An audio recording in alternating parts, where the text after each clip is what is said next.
India और England का जो सेमीफाइनल हुआ है उसमें एक बार फिर आईसीसी की चिटिंग रिवील हुई, बल्कि इंडियन क्रिकेट की भी चिटिंग सामने आई कि 15वें ओवर में जब 5 ओवर में 70 रन चाहिए थे तो अचानक से बॉल चेंज कर दिया गया।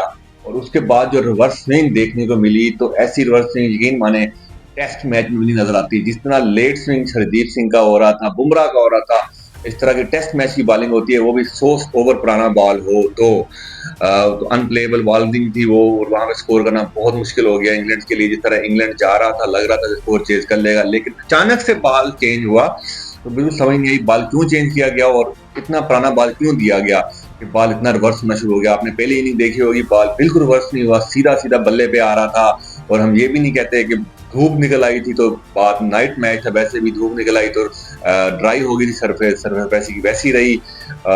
यकीनन यही चीज कास्ट कर गई इंग्लैंड को ये वाला मैच। और इसका जिक्र स्टीवर्ट ब्राड ने भी किया कि ये बॉल अचानक से चेंज क्यों किया गया, और उन्होंने शुभात का इजहार किया और बनता भी है। यकीनन मैंने वो मैच पूरा देखा है, जितना रिवर्स हो रहा था ऐसा लग रहा था वसीम अकरम बॉलिंग कर रहे हैं जसदीप सिंह की जगह, और उतार यूनुस बॉलिंग कर रहे हैं बुमराह की जगह। अगर ओवरऑल देखा जाए तो बड़ा इंटरेस्टिंग मैच हुआ है, और मतलब एक ऐसा सेमीफाइनल होना चाहिए, बड़े अरसे बाद ऐसा सेमीफाइनल ऐसा देखा है कि जिसमें मजा आया। लग रहा था कि इंग्लैंड चेज कर लेगा, शुरू में जो फेंटा लगाया संजू स्पेशल सैमसन ने, मैं समझता हूँ कि कहते हैं ना, catches win matches and drop catches lose matches, कल ये दोनों का नजारा देखने को मिला।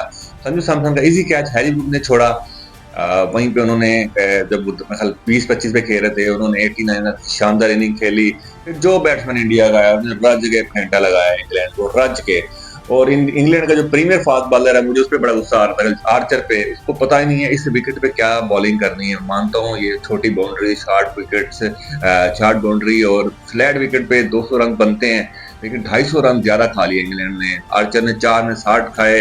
हर बॉलर बेबस नजर आया इंडियन बैट्समैन के सामने, शिवन डुबे हों, तिलक वर्मा हों, हार्दिक पांड्या हों, थॉमसन हों, ईशान किशन हो, सब ने खुल के फेंटा लगाया इंग्लैंड को। और शुरू में जब इंग्लैंड की बारी का आगाज होता है तो मुझे लगा था कि ये मैच वन साइडेड होगा। क्या तारीफ करनी होगी, हैरी ब्रूक का जैसा कैच लिया अक्षर पटेल ने, तो कैच ऑफ द टूर्नामेंट बनता है।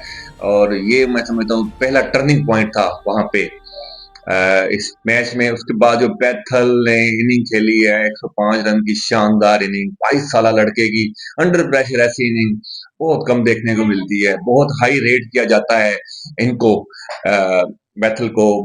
ओवरऑल इंग्लैंड क्रिकेट में उनका भरपूर साथ दिया विल जैक्स ने, पेंटन ने।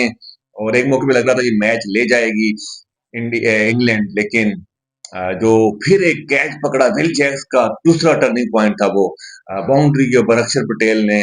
और वो टर्म है ना, कैचेस विन मैचेस। तो मैं समझता हूँ कल दो टर्निंग पॉइंट तो मेन थे जो इंग्लैंड को ये मैच कास्ट कर गए।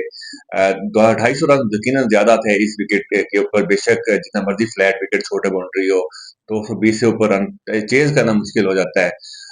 फिर तीसरा टर्निंग पॉइंट जो बॉल चेंज हुआ है, वहां पर रिवर्स होनी शुरू हुई। बुमराह का फैक्टर बहुत बड़ा फैक्टर है इंडियन क्रिकेट में, कि उन्होंने 2 ओवर बड़े शानदार डाले, बॉल रिवर्स भी हो रहा था, वो वैसे भी बॉल छक्का बड़े मुश्किल से खाते हैं।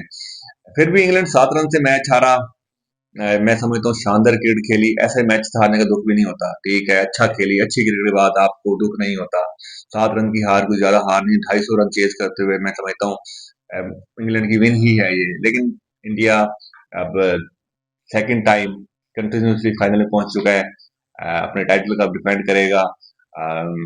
चौथी दफा मेरे फाइनल में पहुंचा है, दो फाइनल जीत चुका है।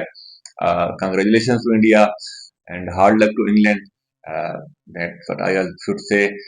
चैनल को लाइक एंड सब्सक्राइब कीजिए, शुक्रिया।